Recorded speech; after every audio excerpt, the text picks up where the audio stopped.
everyone. Today I Pratishtha Gupta from MIT University, Madhya Pradesh going to talk about the two powerful words from the preamble of the Indian Constitution, socialist and secular, and why they have become a topic of debate during recent time. When the preamble was first adopted in the 1950, these two words was not actually a part of the original preamble. They were later added in 1976 during the emergency period through the 42nd Amendment under the leadership of Prime Minister Indira Gandhi. Now let us understand what these words really mean. Socialist do not mean India follows extreme socialism.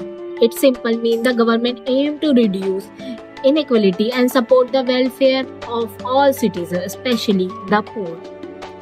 Secular means the government do not support or promote any particular religion.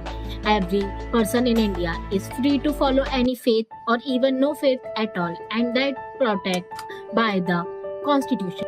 So why the debate? Some people argue that these words were added during a political difficult time and that the original constitution worked fine without them. They say socialists limit economical freedom and secularism is often used as a political tool. But others believe that these words reflect the true spirit of India, unity, fairness, and respect for all the religion and classes.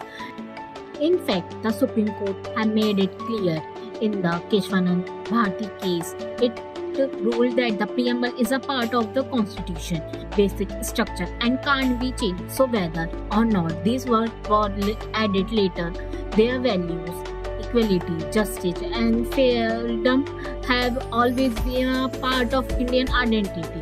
As a young citizen, it's our responsibility to understand and protect these ideas. Thank you.